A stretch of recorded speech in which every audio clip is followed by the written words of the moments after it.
And you know, the conception of what is exactly the relationship between different sorts of thinking is a very fundamental philosophical problem.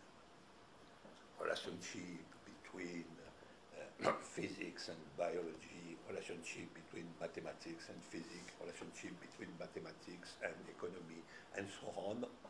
The relationship between science and arts, and so on. All that are very fundamental problems which are of philosophical nature.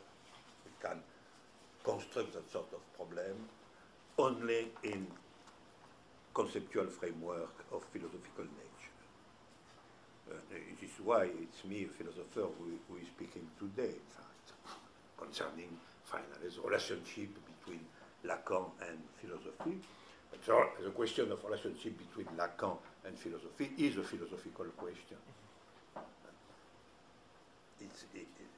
If it is a psychoanalytic question, the solution is philosophy is a symptom of Lacan. Maybe it's possible.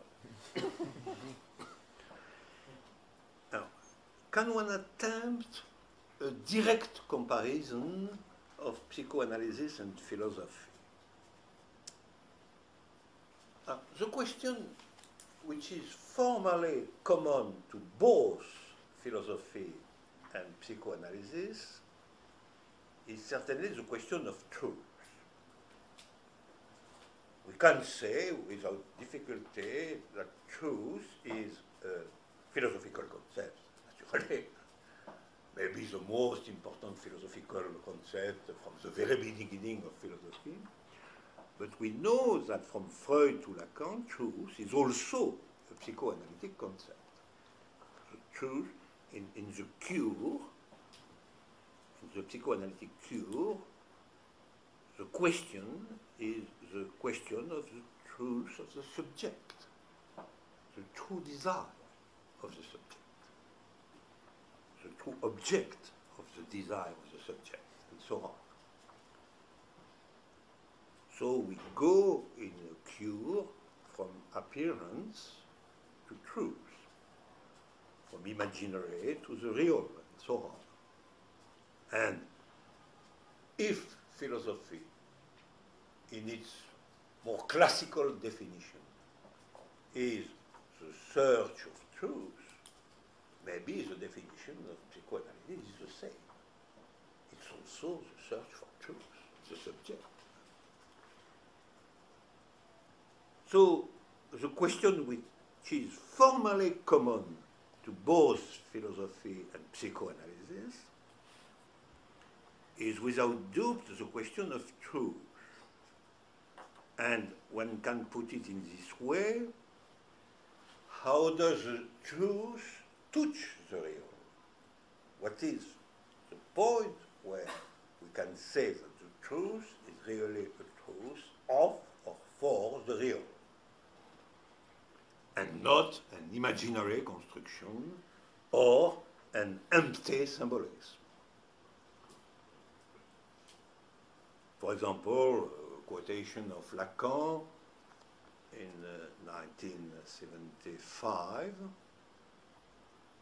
truth can only concern the real.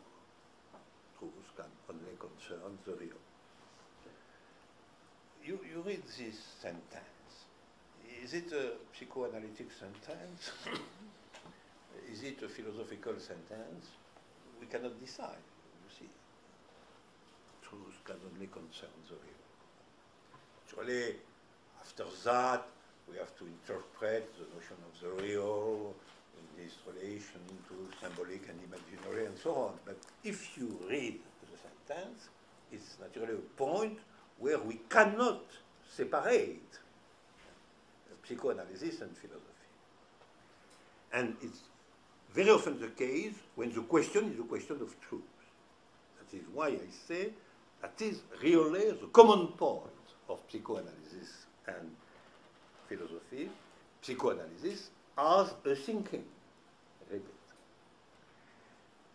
And it's clear that philosophy and psychoanalysis have always asked what is truth such that it can only concern the real?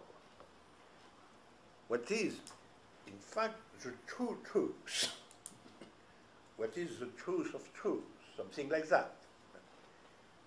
The true truth, that is the truth which concerns really the real. And psychoanalysis and contemporary philosophy have a point in common. They do not think that truth is a correspondence of adequation between thought and the thing. This classical Aristotelian vision of truth, which is what is true, is a correspondence, an adequation between thought and thing. We can see it's not the conception of Heidegger, because for Heidegger truth is unveiling, but for the Marxist, like Althusser, truth is a ruled production, and for myself, truth is a process opened by an event which constructs an infinite generic set, and so on. And for Lacan, truth also is not at all an adequation between language and thing, or thought and thing. Truth is something like depositing of speech in the big other. Depositing of speech in the big other. Thus, we can admit that truth is something other than the correct relation between thought and the object. And we find here a new relationship between psychoanalysis and contemporary philosophy, which is critiques of truth as an adequation of thought and thing. The question of truth is not the question of an adequation. The question of truth, finally, is a question of a process, of a becoming. And in fact, for Lacan and for contemporary philosophy, thought is separated from the real. And this is why there is no adequation between thought and the real. There is a process of thought in direction of the real or under the action of the real, but there is no correspondence or adequation between the two. Thought has no direct access or relation of knowledge to the real. Let us say that between thought and the real, there is a hole, an abyss, a void.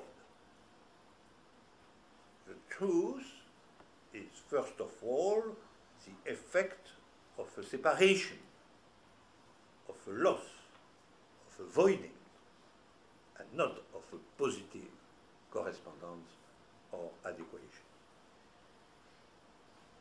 There are, in fact, concerning all these points, number of subtle and striking developments of my friend Slavoj Žižek. It's really the point of Slavoj, the absence of direct access to the real.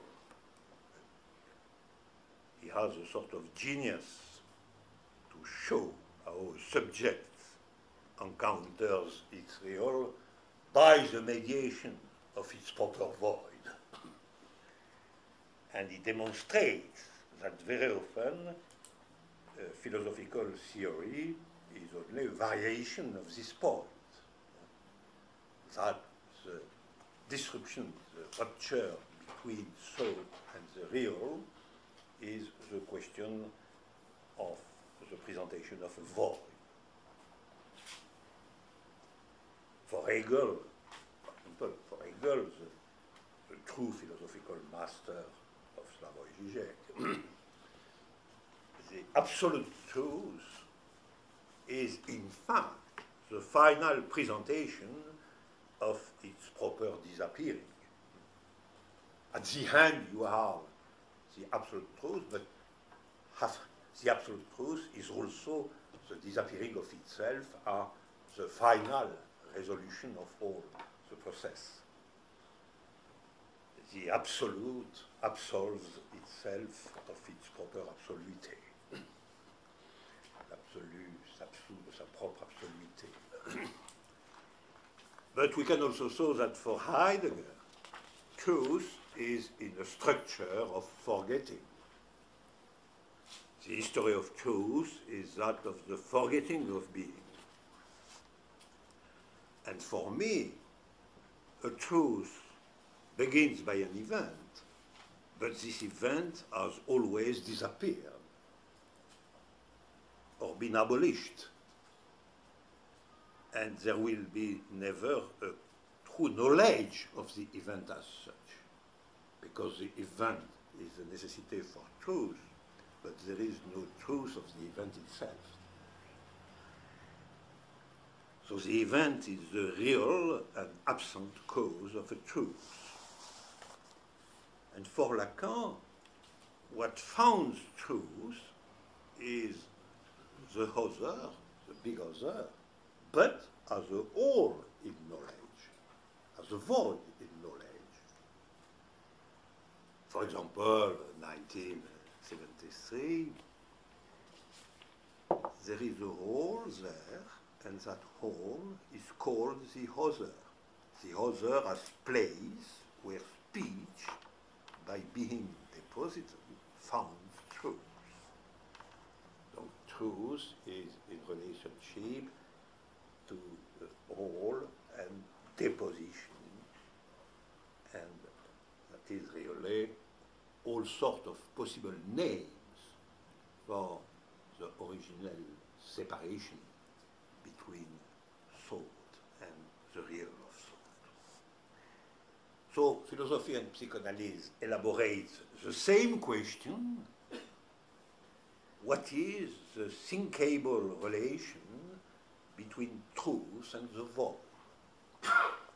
or between truth and the negation? So what is something like dialectics? If we name dialectics in a very general sense, the relationship between truth and negation. And I think that in that sense, all contemporary philosophy is of dialectical nature, except Deleuze. And that psychoanalysis, in its Lacanian determination, is of dialectical nature too.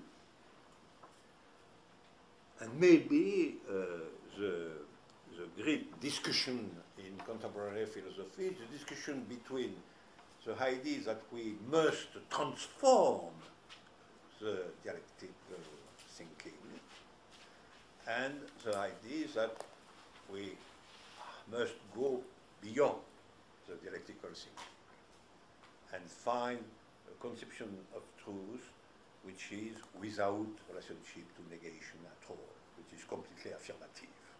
That is effectively the way of Bergson and Deleuze. It is the way of the truth of a part of vital affirmation. But if you are this way, but the other way, which is Lacanian, Heideggerian, finally Hegelian, myself too, is that certainly we cannot repeat the Hegelian dialectics, but that we must find a new way to think the relationship between truth and negativity. So I return to the point concerning